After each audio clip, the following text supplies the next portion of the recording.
This is Classical Ideas with Greg Soden.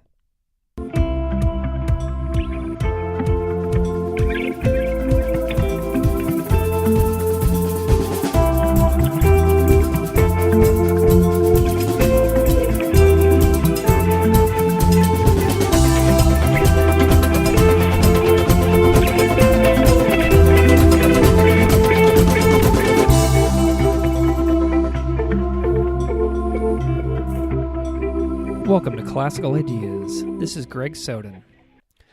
Something I've never, to my knowledge, talked about on this show is that I have had 2 surgeries in the last 3 years.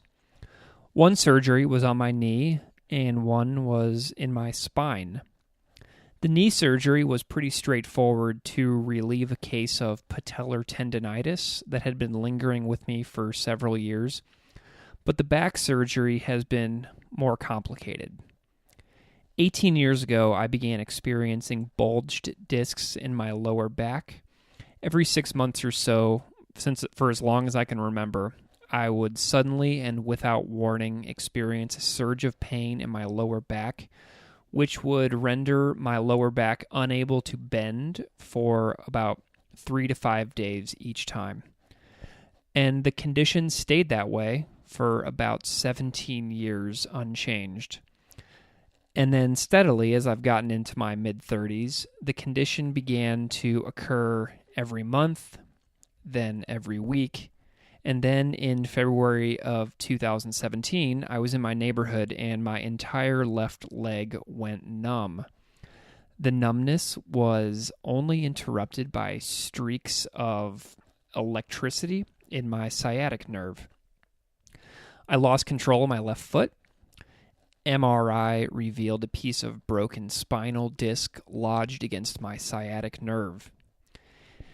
So not a day has passed since the surgery to remove that disc that I haven't experienced varying degrees of debilitating pain.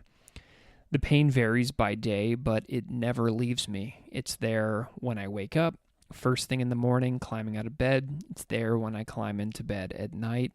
It's there all day long. It's here right now. I often wonder how many people in the world have pain every second of every day, and I never would have thought about that before this condition. And I would wager a guess that a terrifyingly high amount of people in the world live with pain every second of every day. I wonder if those people are feeling all right, if they are emotionally okay, if they're feeling isolated, and if they have hopes and dreams for the future, or if they don't. Today's conversation is immensely personal to me. It's a departure from my usual topics of religion and philosophy, but I was inclined to have this conversation.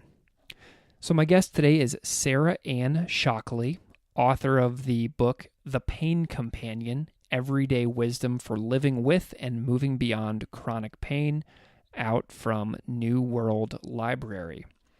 Sarah is an award-winning filmmaker who has lived with debilitating neuralgia from Thoracic Outlet Syndrome for more than a decade. In this conversation, we open up about life with chronic pain, discuss the dark places that pain will take you. We talk about parenting with pain, and we discuss some remedies we have tried to feel better. You can find Sarah online at thepaincompanion.com, which is also the name of her book. So this conversation is very personal. I was a ball of emotion for the entire hour that we spoke. And the conversation also energized me deeply. And I sincerely hope that you enjoy our conversation. So without further delay, here's my conversation with Sarah Anne Shockley.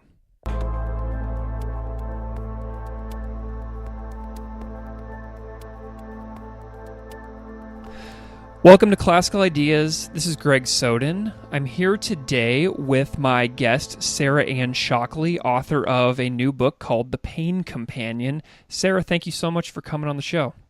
Thank you, Greg. I'm delighted to be here. Can you just start off by kind of introducing yourself and your work for the audience? Yeah. Well, I'll tell you a little bit about my story. Obviously I'm a writer now, but I was diagnosed in 2007 with Thoracic Outlet Syndrome. It's not that well known, although it's becoming more prevalent. I got it from computer use. It's collapse between the clavicles, the collarbones, and the first rib, and there's a lot that goes on in that structural area, scaling muscle from the neck, nerve ganglia, major arteries and veins. So there's a lot of activity there. And when it collapses, it effectively compresses and squeezes all those things. So it creates a lot of nerve pain and muscle pain and a lot of debilitation. So for me, what happened was I went overnight from being very active. I was a single mom. I was working, supporting myself and my son, and had always been somebody that was very resourceful, got things done, very athletic, did kung fu, and we were swimming and biking, very in my body kind of person. And in the past, everything had always just gotten better. If I had the flu, it went away. If I sprained my ankle, it healed. And this came in, just it really felt like it was overnight, although of course it was building probably for years. But my life shifted completely. And I went from capable and active and out there to barely being able to move, walking kind of bent over, on a lot of pain all the time, had to stop work immediately, worried about how I was going to take care of my son, how I was going to do anything. And overnight from active to, felt like from life to no life, even though, of course, that's not really what it is. It really feels like that, like your life has been taken away. And at first, I just thought it was going to go away too. It was the most drastic thing that had ever happened to me, but I thought it's going to get better because everything does. And it was about 9 months or so into it that one of my doctors sort of took me aside and said, Sarah, this isn't going to get better. This is not one of those things that just gets better. And we had tried many physical therapies that they use for thoracic outlet syndrome, but mine, for some reason, I got a super deluxe version of it, where most people have it on one side of their body only, and it usually affects one part, like the muscles or the nerves or the arteries. Mine, I got on both sides, affecting all those three levels. So somehow I got just this amazingly severe version. And when we tried to use physical therapies and the things that you do to try to release that collapse, it just made it worse. Was this like a flash bulb, like a moment that this occurred? Like, do you remember like the second it happened? Oh, yeah. I mean, I'm sure that it happened over time, because I was getting little strange aches, because it's a structural collapse. So it must have been collapsing over time. But there was a moment from one day to the next where I managed to get up in the morning. My back felt really in a lot of pain. My neck felt in a lot of pain. But I got up, and because you get up and you go to work. You're a single mom, and I drove, and as I was driving, it was feeling worse and worse. And by the time I got to work, it was that moment I looked at my boss and I said, I have to go right home right now. It's like getting worse by the second. And I don't know what this is, but I have to go, and I have to go see a doctor, and bye. And it was like, I could feel it. It was almost like moving in, like pain was moving in. And this whole condition was like, taking over my body right as I stood there. And I just barely made it home. I think I was in bed for days. And then I called, somebody that I knew that was a chiropractor that I knew he worked with carpal tunnel and repetitive stress. I didn't know what this was. And I went to see him, and he said, I'm not allowed to diagnose, but I've got a feeling what this is. You need to go see a neurologist, which I did, and discovered it was much worse than repetitive stress. So, yeah. So I've never really talked about this on this show, but I also live in chronic everyday pain. I've had a back problem for about 18 years now. And every 6 months or so, my discs in my lower back would bulge out, and then they would take about 5 days before they would feel normal again. And it was basically like 5 days of not being able to bend at the waist, but just being like either vertical or completely horizontal. And then in 2007, 2016 or 2017, I was sitting in a chair in the library at the school that I work in, and I just had lightning bolts going down my left leg. Oh, yeah. And then as I was walking in my street in my neighborhood about 2 hours later, my entire left leg went numb, and I had to like dead leg all the way home and like Yeah. stare at my foot to make sure I wasn't going to fall over. And because when you can't feel your leg, you basically just have to like, walk and Approximate. focus. Yeah. Yeah. And what had happened was a piece of my spinal disc in my L4-S1 vertebrae had like broken off and was like traveling like a free body throughout my spine and was like lodging against my sciatic nerves. And so I had a surgery about a year ago to remove this piece of disc, but every time you talk about collapsing, like in that clavicle and that first rib, that's kind of what it felt like to me, because it feels like these discs in my back were just collapsing and collapsing and collapsing until they like squeezed out and broke off. It was really crazy. Wow. Wow. So this both happened to both of us sort of like within our work sort of environments, right? Yes. Yes. Yeah. Wow. And you've been in pain ever since, I'm understanding. Yeah. And so I've had this back pain every single day since the surgery, and it will be there pretty much forever. And if I go like a few days without being active, it kicks into high gear and I just become like totally immobile and grouchy and furious and depressed and, enraged at the world. Wow. I hear you. I totally understand that. Yeah. So this book sort of is like a departure for me on the show, because I usually talk about religion and philosophy, but I am so drawn to this topic because I live with it daily, chronic, unending pain.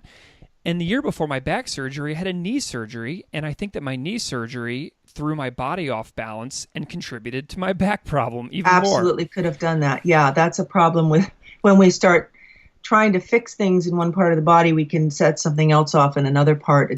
We don't really understand how the body works. Right. And, it's really unfortunate. I think, though, I appreciate that we are talking about it on your show, even though it's a departure for you, because people are in pain in all walks of life right now. And we're talking teenagers in chronic pain all the way up to people in their 90s. Everybody, men, women, from any walk of life, work-related, from illness, the National Institutes of Health did a study a few years ago, and this is just from people who report their pain. They say 1 out of 3 in the United States, Americans living in the United States, are in pain right now. Now, and not all of that's chronic pain, but that's a lot of people in pain, and a high percentage of that is chronic. It's just not going away. So it's really important that we start talking about this. And one of the things that I want to begin to bring forward is, as you were just talking about the experience of people living with pain. We usually, when we talk about pain, we talk about how to end it, and that usually involves either some kind of surgical thing that we think is going to help, or almost always some kind of medication, or we talk about it's never going to end, so go home and live with it. And that's basically what we're given. Those two things, sort of opposite poles of the same spectrum, which is we don't know what to do with it, and it's bad, and that's what we've got. So on page 1 of your book, you captured the entire essence of my life, like the next 50, 60 years that I'm potentially going to live. Yeah. And it's the word terror. Yeah. And I latched onto that word because it's how I feel. The terror of knowing that I will, without a doubt, wake up and walk with pain every day forever. And that is an exhausting prospect to me. So I'm curious why you chose the word terror for the opening page of the book. Because those of us who, thank you. Those of us who live with pain live with terror a lot. Because and I do talk about mitigating it later in the book too. So if people are terrified by the prospect of that word and that first page, we do that. That's the book is very much about how do we meet these terrors and these emotions that we have to experience while we're in pain. But I think that we live in a very pain averse culture.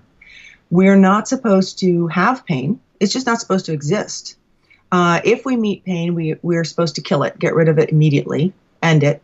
And we're not supposed to talk about it. We're not supposed to see it. We're not supposed to show it.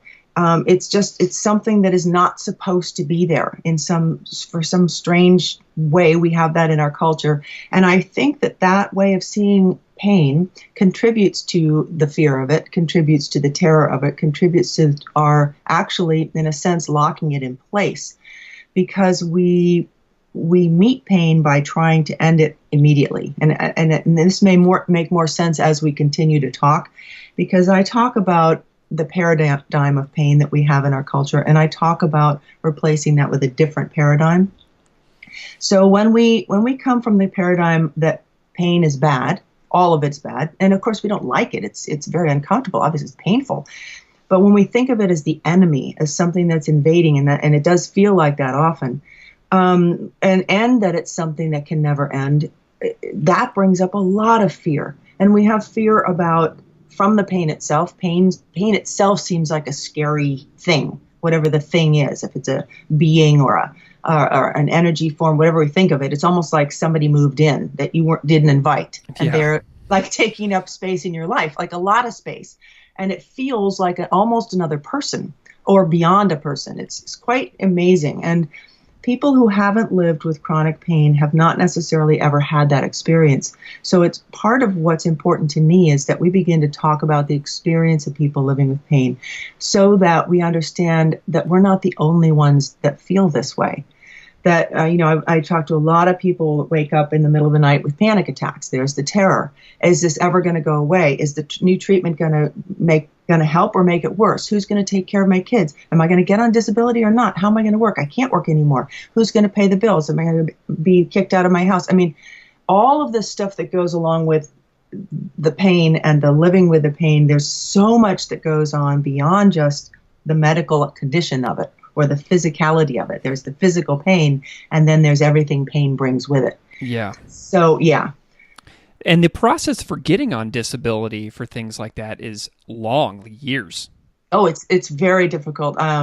It's I live in California, and it was work related. So that's somewhat works, the workman's comp system, and then you get onto state disability, but that goes away immediately after 2 years. It just stops. Mm-hmm. Like you're supposed to be sort of somehow, I don't know, better, or somehow you're supposed to take care of yourself. So in the middle of all that, and I didn't even know this, you're supposed to be applying for federal disability, which I didn't know until after the first stopped. And people don't tell anybody anything. I don't know why. When you're the one in pain, you're the last one to know. The one who's been injured. And it's quite a long process. It takes a couple of years. You usually have to have a lawyer. Usually they refuse you and you have to appeal, and you have zillions of medical records. And it's very, very difficult. I know there's a little bit of a strange mythology in our country that it's easy to get this kind of help, and it is not at all. It's very, very difficult. So, and I know some people who do disability law work, and as soon as I mentioned the words Thoracic Outlet Syndrome, they said, "Oh, I've represented somebody like that." Yeah. So there are some people that know about it. There are some people, yeah, they definitely are. So does your pain, my pain is never gone. Some days are horrible, and some days I can get around pretty well, but it's never gone. Yes. Does your pain lessen or go in vary by intensity, or is it just really intense all the time? At first, it was really intense all the time. And for about 5 years or so, really. The first year was out of the ballpark intense. And then I learned to live within limits. I learned to stop pushing and fighting and trying to make it stop. That's another thing I talk about, because when we get into that battle mode, sometimes we're actually locking the pain in place when we're resisting it. And then it went to pretty awful, all the time pretty awful, really difficult to get out of bed and stand up for years, really bad. And the last few years, it has, from all of the stuff that I talk about in the book, the different ways I've been working with pain, it has moved to a place where I am most of the time, it's always there. It's never not there. I always wake up in it. I go to sleep in it. It's always there. But it does move through kind of cycles, and it tends to stay at a lower level now. But I know exactly how to live with it. So if I want to do something that's out of my, that's going to, almost anything I do with my arms is going to collapse that area between the clavicles and the ribs, and that's going to make the nerve pain go up and the tissues swell. And so I have to be careful what I do at all. But I'll go, okay, I'm going to do this one thing, and I know I'm going to be in pain later, but then I won't do anything else for 3 days. So I kind of deal with it that way. Yeah, like every single thing that I consider like picking up, I wonder, like, is this the moment where it all goes wrong and I'm back in the hospital? Yeah. Like, any second. Like, I live at this constant state of like underlying paranoia that this is going to be the thing that I pick up that is going to land me back in the hospital. Wow. Yeah. How did your social life change whenever this occurred? Well, it went away, basically. I mean, it just went to zero almost entirely. I spent, because I was in so much pain and it was so debilitating, I spent a lot of days by myself, which I think a lot of people in pain do, in my house. I mean, I had a son, so I would struggle to get out of bed in the morning, and just taking a shower, trying to lift my arms to wash my hair, whatever, all of that stuff that we take so for granted when our body works. When you're in pain, you don't wake up and go, what am I going to do today? You wake up and go, how am I going to get out of bed? How am I going to get up? How am I going to move through just doing the basics? So I spent just the morning trying to get up and make breakfast for my son and get myself cleaned up and dressed, used most of my energy and on what I had. And then I'd be in terrible pain again. And I'd driving to school, excuse me, which was like about 10 minutes away, which is about the limit that I could drive. And then come back. And a lot of days I would just kind of sit or walk around. I couldn't sit a lot in one position. I had to move a lot.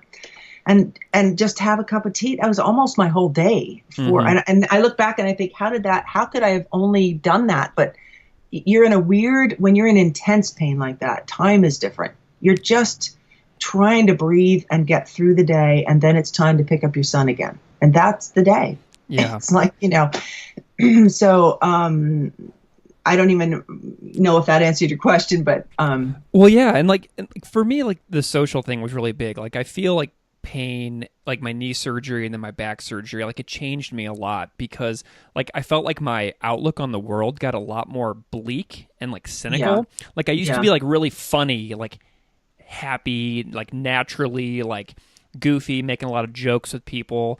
And then I started changing, and like then I started noticing that I was like making really random jokes about like suicide or like like talking about like dying, and like I would be standing in the library at work like talking to the librarians, like just normal chatting, and I would randomly like discuss how I didn't expect to live past 50, and like I got really dark like with people that I see every day, like at work, and like the looks on their faces are still like ingrained in my mind when I realize that some things just like are not okay to like talk about in public. And it was only after like I had these like, days living in pain that I started being like that with people in my own life. Yeah. Well, I think there's a couple things going on here that's really important to know and to notice. One is that when we're in pain for a long time, and there's a lot of, as we mentioned earlier, besides the terror, a lot of emotional pain that comes with being in physical pain. And we begin to feel very alone in that and isolated. And a lot of times we have to pull back from life because we can't participate like we used to. So that definitely affects our social life. But we also feel different from people around us. And we, in that pulling back from life, pretty much mandatory, we can't do what we used to be able to do. It's easy to slide into this dark place. It's like we're kind of slowly sliding down this dark slope into depression and hopelessness and helplessness and all of those despair. And they can come in bigger or lesser amounts, but we don't always notice that we're kind of sliding in that direction. And I think one reason is that the physical pain is so intense. We're focused on that. And we're not always noticing that we're in a lot of emotional pain as well. And that's one of the things that I want to address and bring forward is that we are experiencing a lot of grief and loss, sadness. There's a lot of blame, self-blame about being in pain. There's a lot of sense of shaming from people around us, whether they mean to or not. We feel ashamed of the fact that we're not better, or we want to get better, but we're not. So there's a lot of things going on in our emotional lives that feel like they separate us from other people because the people we normally are hanging out with aren't going through that. But also we may not be recognizing them and expressing them and dealing with them because, well, for a lot of reasons. One is that, of course, the pain is the physical pain is the thing that's taking our attention. But also we don't necessarily feel like we have a lot of reserves of energy to deal with, how can I deal with my emotional pain? I'm just trying to get through my physical pain. So I think part of it is to just recognize that it's there and to have conversations like this where we find somebody who understands. A lot of people that haven't been in chronic pain don't understand those dark places that we can easily get into, and begin to bring that more out into the open. I think that's why this is so important that we're talking about this, so people don't have to feel so terribly alone in that other people feel like that too. It's, yeah. Yeah, speaking of so you said some key words to me, shame and emotion, and you also mentioned earlier that you have raised a son, and I right now have a 4-year-old who's about to be 5. And since she was born, I've had a knee surgery and a back surgery. And I think back on my life when I was really small, I'd have grandparents who were 60, who were sitting on the floor with me for hours playing. Yeah. And I'm 34 and I cannot sit on the floor with my child. Yes. It cannot be done. And my daughter's very active. She loves attention, and she's very loving and curious. And there are a lot of days where I parent from the sofa. Yeah. And I sit there and she's saying, "Dad, come down and play, come and play." And I'm like, "I can't, I'm so tired. I can't do it right now." And so I parent from the couch, and then I start beating myself up inside my own head for letting her down. And I say, "You should get down there anyway." And then it's just a rinse and repeat cycle forever. Do you have any advice for people with young children who can't do the things their kids ask them to do? Yeah, it's really hard, and there's a lot to say about that. My son was 11. He was a little bit older when this happened, but he was young enough to, of course, need me, and I wanted to be doing things with him. And we were just about at the place where we were getting our bikes all, ready for long bike rides. I was teaching him how to swim. He was starting to do Boy Scouty stuff, and I was planning to go backpacking and camping with them, all the stuff you do with kids. And that went away overnight. Mm-hmm. And that has been, for me, really, more than my losing my own life, my own things that I love to do, that has been the biggest sadness for me.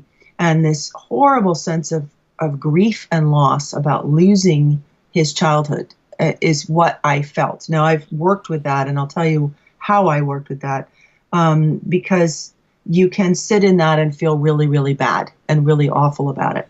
And yet, at the same time, I realized I'm still here. I haven't died. I am physically present here with my son. I still exist, and he still loves me. He doesn't understand necessarily everything going on. He was a little bit older and could understand a little more than a 4-year-old. But, kids can't really understand everything that's happening, but they can understand that you still love them, and they can understand that you're still present with them. So I had to find ways to be with him that didn't take a whole lot of body stuff, which wasn't, that's hard. Mm-hmm. We used to sit down and do board games, and I couldn't move my own pieces. So he had to move my, we kind of try to make it funny and laugh about it. It's hard. You can't make light of it like it's nothing, but it's an interesting mix because they both lose something and gain something, your kids. They lose you as the active parent that they want to be able to play with, but they also gain something that is hard to describe as a positive thing, but they learn to, over time, come out of themselves a little more than they might have. They learn to understand that other people need things. Connor had to do just about everything. He had to do I did as much as I could, but he had to carry the laundry to the laundromat, put it in the machine, pull it out. We go shopping. He had to pull everything off the shelves, carry the bags. And he did this with incredible, he never complained. And I think part of it is that when you're a parent who's living through pain, that is a real thing. It's not, you're not making up chores just to give them something to do so they'll feel responsible. They get a sense, they begin to understand that you actually need them to do things. There's something that they gain that's about a certain sense of their own importance and their own ability to contribute that we don't have so much in this modern world. A lot of us aren't farmers. We don't have kids going out and feeding the hogs and doing whatever they used to do that they knew was important and kept everything running. So in a strange way, this kind of horrible thing that we have to go through when we're in pain also has odd gifts that it brings. And if we can begin to see those things as not necessarily something that we would want to sign up for and want to have happen or wish on anyone, but begin to understand there are other things that happen for kids too. And I would also suggest for parents not to try to, you don't want to lay everything on them, but don't try to also pretend everything's okay. They get that something's going on. They understand that, to let them know that you're feeling in pain. And you might even let them know I know we don't want to scare kids about talking about our pain, but it's also scarier when nothing is said and they know there's something going on. So we want to age appropriate talk about them. I talk about the possibility of experimenting with using stuffed animals as sort of a pain gauge. Like today I'm in the bunny rabbit phase, so I'm feeling pretty okay, and I'm okay to be touched and hugged and whatever. And today I'm in the tiger phase. My pain feels like a tiger today, so it might not. We might have to be a little careful around it. So when kids are really little and they go, oh, okay. Now that I didn't do with my son because he's 11, but he was old enough where I could talk to him about that. But with littler kids, kind of experiment with ways of expressing it that isn't scary, but does address the fact that it's real. I wouldn't hide it. I don't think that's a healthy thing. And yeah. Do you think that you got much, much better at communicating with all people since you've been living with this? That's a great question. And yes, I'd say the answer is yes. I've had to find ways to express things that are inexpressible. How do you talk about pain? And how do you talk about the feelings that go on when somebody hasn't experienced them? It's like you're almost living. I call it planet pain. You're almost living on another planet. You are having a very different experience than a lot of people around you that aren't in pain. It's like you're living kind of in a different universe, a different bubble of pain. You can almost feel people. When they're farther out coming close because your pain sensors are way out there, when you're in acute pain, you've got a very different experience of people, your space, who you are, the sense of yourself, the way you relate. And having to learn how to express your needs too is, I'm from New England. Grew up with a, pretty residue of Puritan kind of, you don't talk about pain, you don't have it, you don't express it, you don't ask for anything, you were supposed to be independent. And so I had to learn how to not only talk about it, but also how to ask for help. And that's hard to do. And it's hard to do. I have an invisible disability. It doesn't look like anything from the outside. And I'm almost 6 feet tall, and I was always athletic, so I look strong. So it's very strange for me to have to ask somebody else in a grocery store to get something off of a high shelf when I'm usually the one that used to be asked, to get something for someone. And they do look at me a little strangely, but I'll just say I kind of encapsulate it in, well, I have a neck injury, which isn't true, but it explains it, oh, they get it and they help.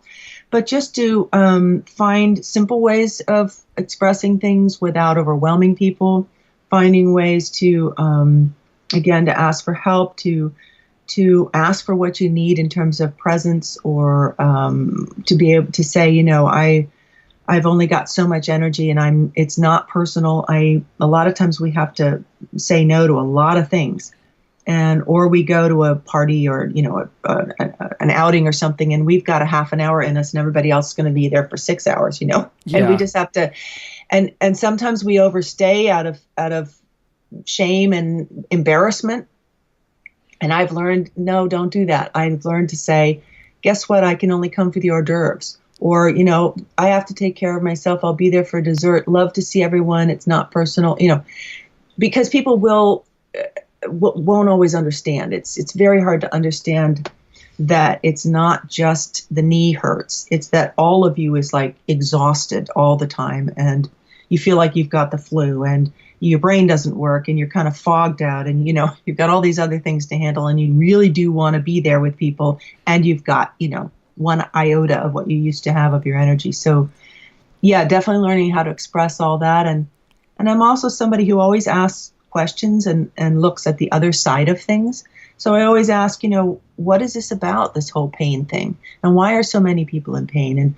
And why am I in pain? And why hasn't it gone away? And what does that mean? And what can I do to be with it differently? And, so I've learned to not only ask those questions, but in some way try to answer them for myself and for other people that are trying to understand my experience. Yeah, and it seems like you. So in the second half of the book, you talk about these strategies where you're like looking inward, right? Yeah. And you talk about like these like meditation practices. Do you have like a spiritual practice that you categorize yourself as? I don't. I've sort of dipped into lots of things in my life. I've always been somebody who's very, very curious about, again, the other side of life, or the unseen, the divine, the philosophical, metaphysical, mystical. All those things have always fascinated me. So I've always been somebody who's read a lot, who's experimented with a lot of things. I've never really quite been too much into different isms. Right. I've explored different ones, but I don't tend to stay a long time because I tend to be kind of eclectic and looking for sort of the truths that are common to all. And I worked with also Native American shamans for a long time, so I've looked into that end of things, and with different healing modalities, and of course New Age things, and Sufi, Buddhist, everything, Nice. And yeah, so what I do is kind of an amalgam of what I find to be the purest of all those. Awesome. Yeah. One of the ones that I really liked that I've done for a long time in my own life is you have a chapter, a meditation practice in the book called Loving the Places That Hurt. Yeah. And I've done that like so many times over the last few years. I was talking to one of my meditation teachers a few years ago, telling him about like what I felt every day, and he suggested that I try exactly that. And so what I do is like I envision like a little cartoon face, and like I basically gave the spots in my back that have pain every day like this little face. It's like a like a Voldemort succubus kind of like creature living inside my spine. Right. And I go in there and I'm like, hey, you bastard. And then I go in there and I talk to him basically whenever I'm sitting in meditation practice. Do you know what I mean? Like, and I sit there and I kind of have these like face-to-face interactions with this creature that I've created inside my body. Yeah. Well, that is definitely something. I mean, I have all kinds of creative things like that to do to create awareness and to create dialogues with pain. And I would also suggest experimenting with allowing the pain to shift out of the succubus role and to try some other things. I think that's all of that's really good. But also imagine that pain is not always just the enemy. Pain is part of us speaking to us. It's part of our body. It's part of our system saying, hello, I need something here. So if we can think of it as a signal, a messenger, maybe it has a positive purpose. Maybe pain is trying to get my attention and I'm paying attention to it. And I certainly think that we have to get through, what you're talking about in the part of the kind of the I hate you and get out of here, kind of get through that part of releasing that and expressing the anger and the frustration. I'm totally for all of that. And then maybe also imagining turning towards pain a little bit differently and imagining giving it a different kind of attention. Because I started to think, well, what is pain asking of me? Why is it here? It's it's sticking around because it still has a message. It's still trying to get my attention. And what if every time I turn towards it, I'm giving it the kind of attention that isn't helping it release? It isn't, maybe I'm not really helping it move on. Maybe I'm kind of just stuck in that battle mode or that face-off mode. Mm-hmm. So I try working with other things that are very counterintuitive, because we don't like pain. I mean, it's not something we really want to invite in and sit down and say, hey, have some space in my body. Why not? So it's very counterintuitive to kind of turn towards it and say, do you have a beautiful face? Do you have a non-succubus face? I mean, do you have a face that I could look at and see something else here? And I started thinking about pain too. It's almost like a little kid that's asking for attention, pulling on your pant leg constantly. And you're like, get out of here. And you just want it to go. And I realized that we're pushing against pain a lot. We're trying to separate it from ourselves. We try to sort of close off the part of ourselves that's in pain, and we might clamp down on it or push against it with our breath or in some way try to get rid of it. And I thought, well, that's not working. And is that almost locking it in place? So what if, like that little kid or like part of us that's hurting, we turn toward it and say, oh, did you have something you needed to ask of me? Do you need something? And just kind of get into a different stance with it. And oddly, I found pain itself sort of starts to relax when we relax and say, okay, I'll listen to you. What would you like to tell me? What do you need? And sometimes pain surprisingly says, oh, thank you. I just needed you to listen.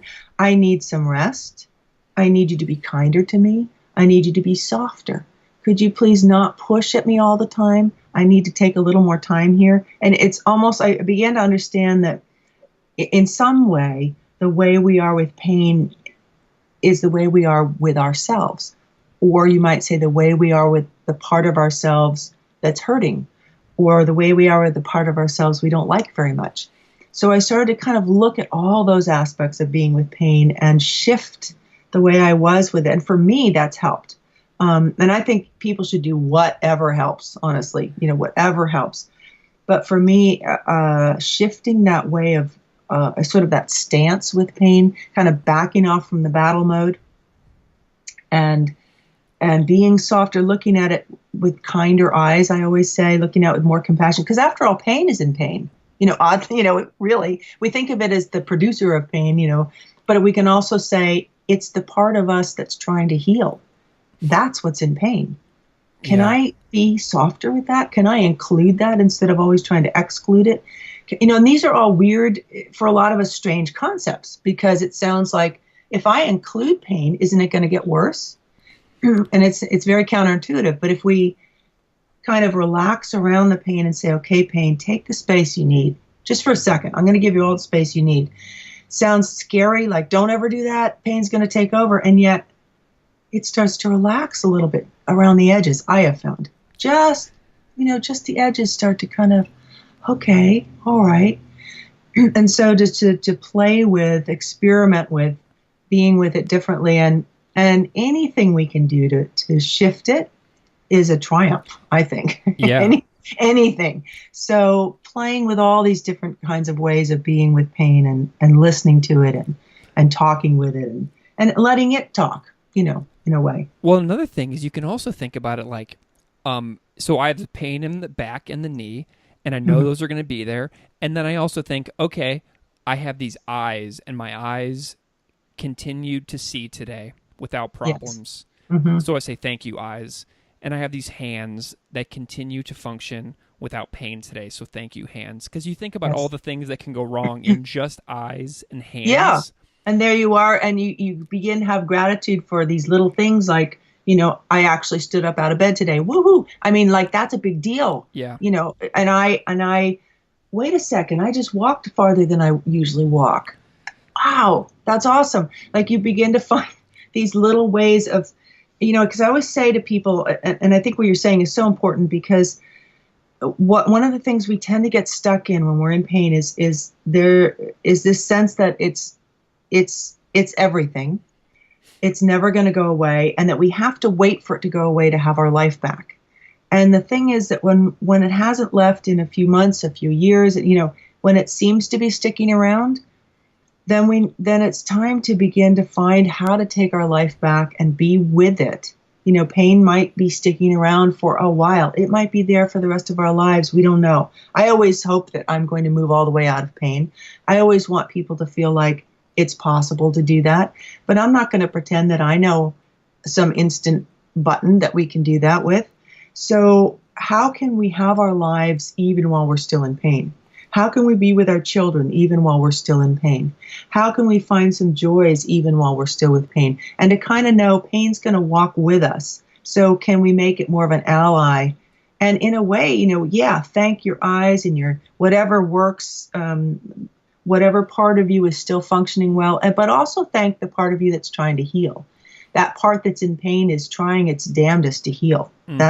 That's what's happening. That's why we're exhausted all the time, because our body and that part that is giving us trouble seemingly is also trying to move through something too. So if we can move with it, if we can imagine, how can I support you? How can I be kinder to you even as I'm wishing you were not here? How can we find that paradox of allowing it to be here without giving in or giving up? I'm not talking about, putting up with or ignoring that kind of thing that people do. I'll just ignore it.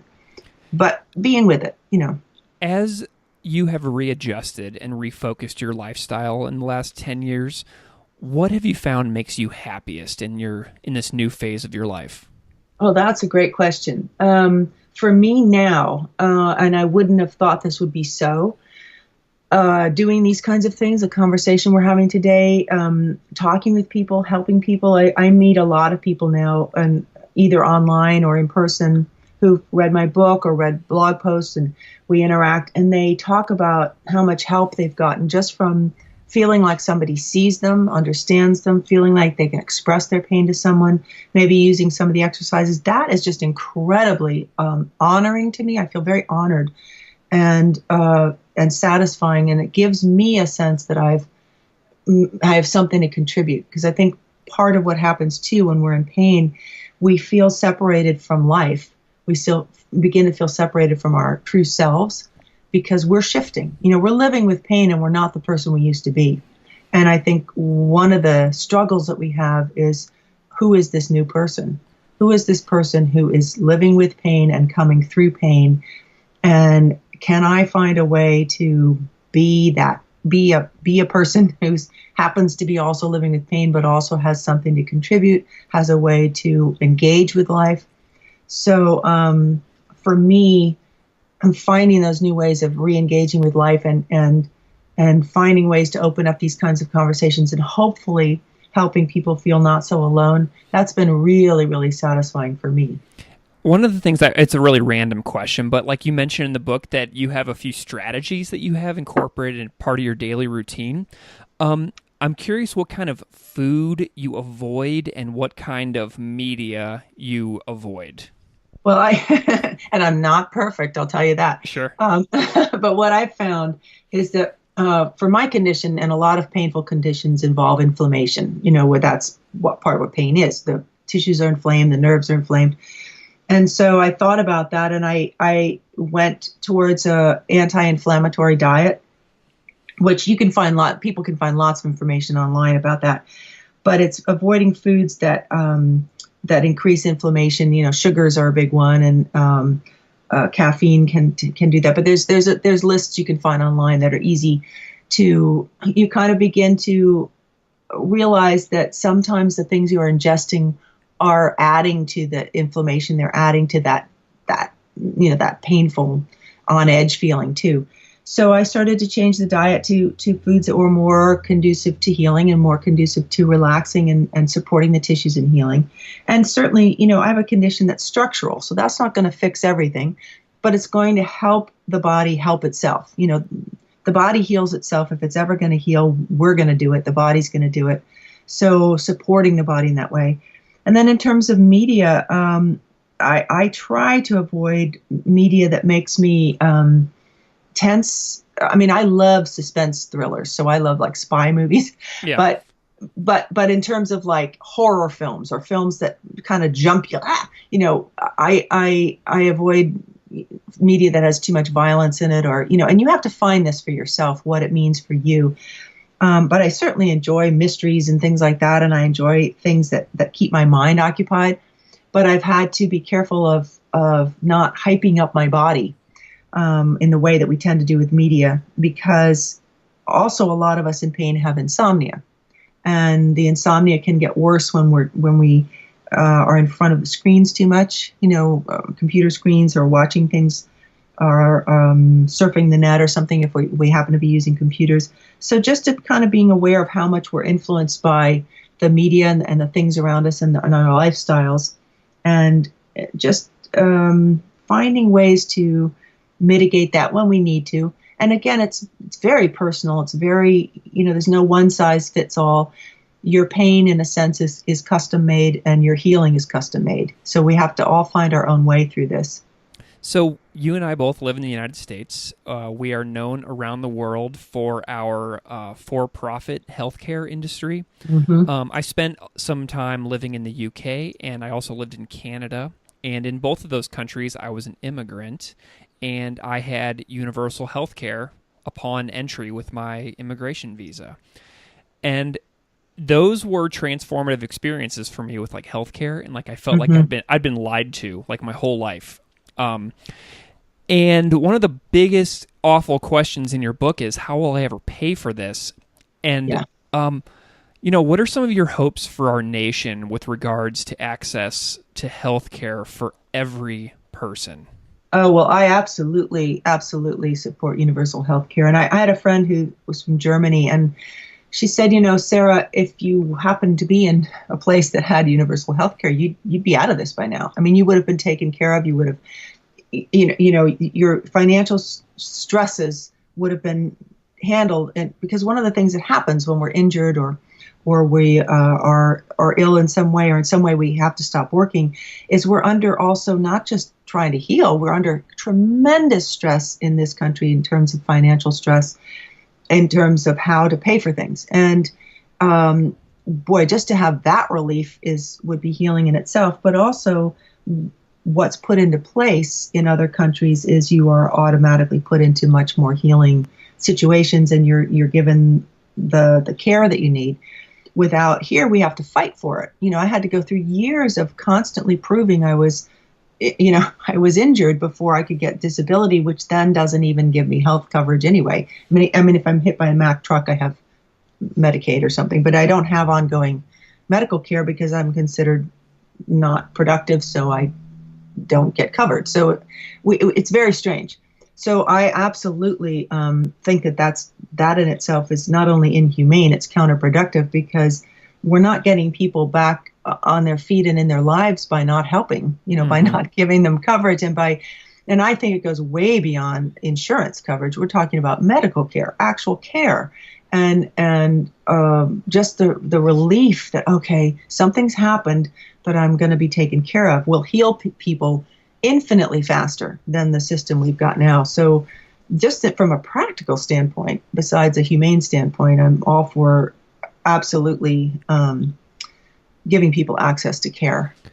One of the things I've noticed is that in the book is that you seem to appreciate being alive, even though you have these conditions that make life difficult. Yeah. And I've struggled with that a lot the last couple of years. Like I go through like these dark stretches where, sometimes I don't appreciate being alive. Yes. And that's a struggle that I'm seeing less of in my day-to-day life, but I still recognize when I'm in that place, and like I just like wait for the end of it.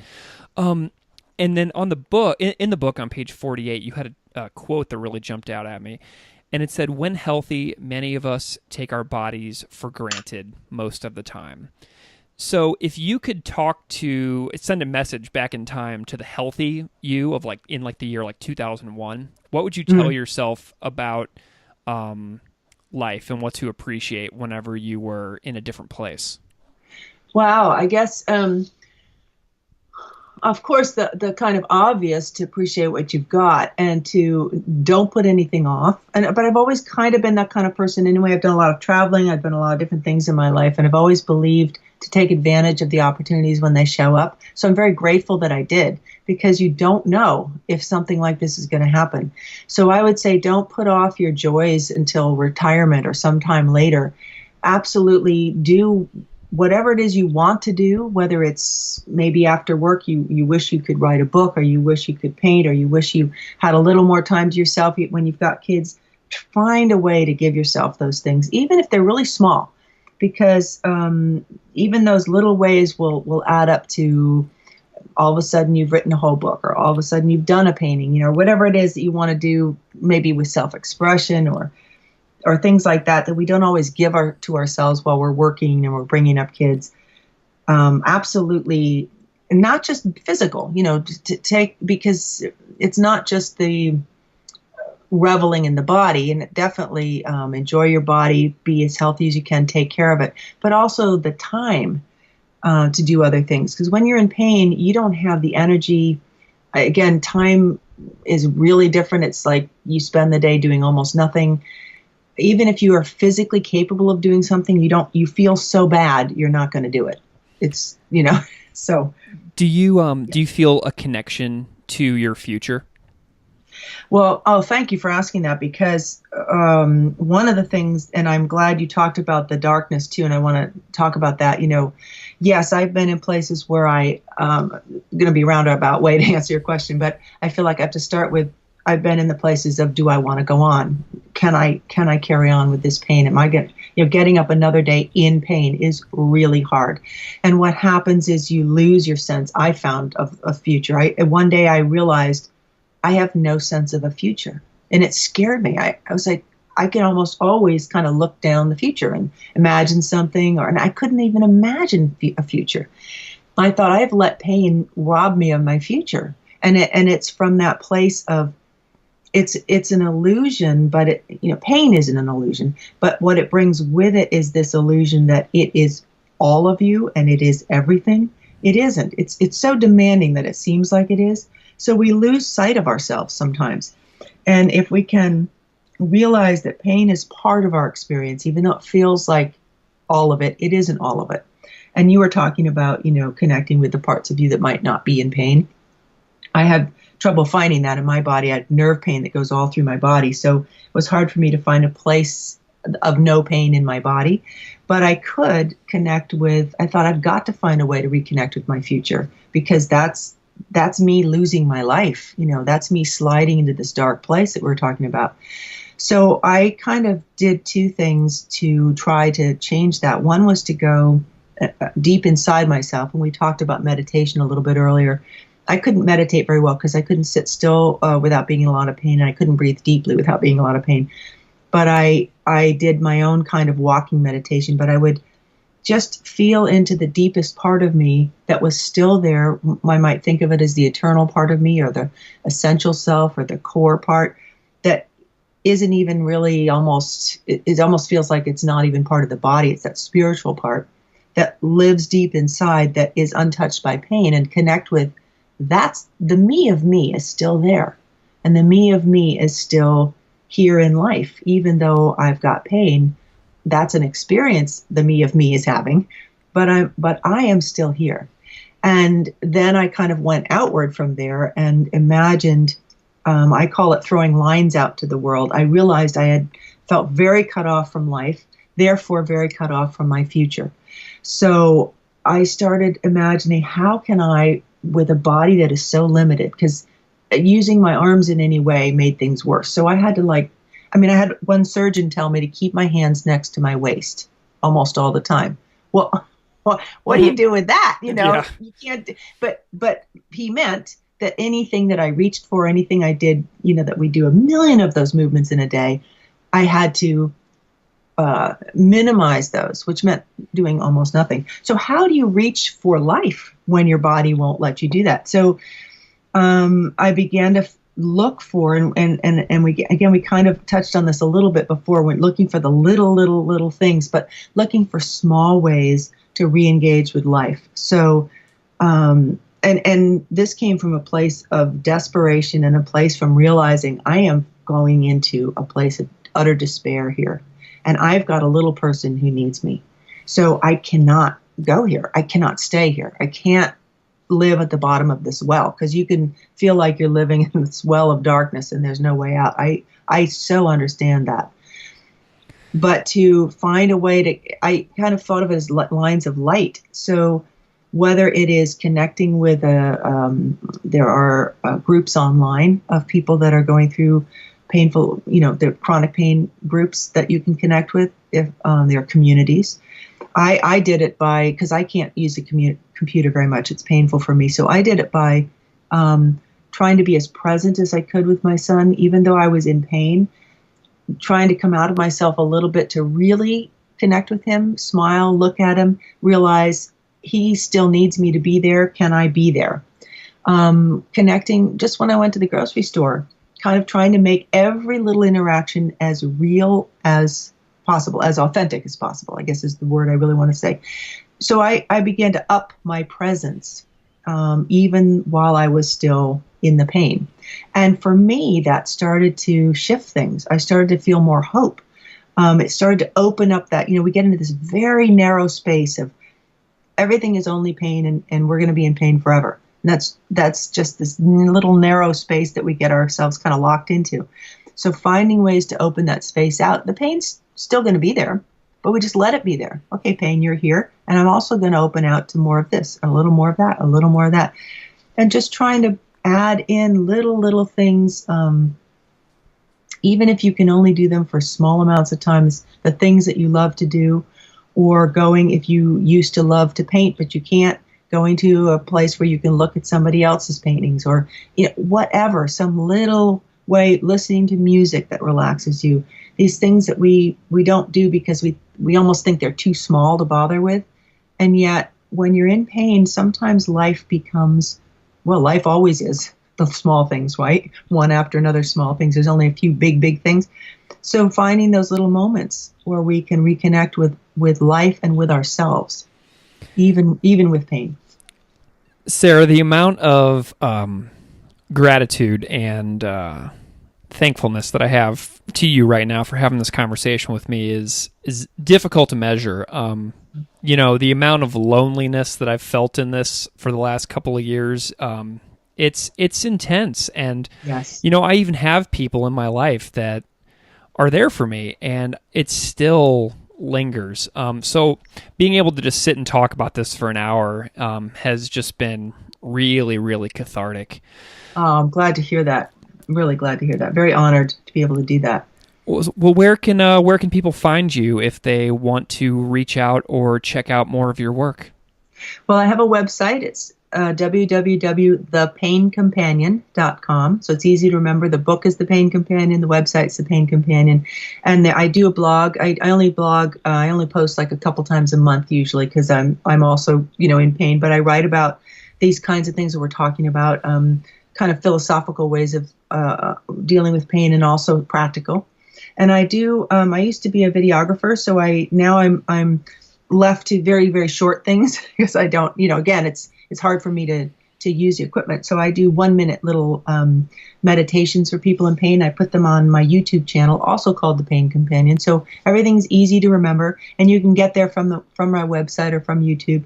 And they're just beautiful little kind of with words and pictures and music, just little meditations on being with pain with a little more well-being.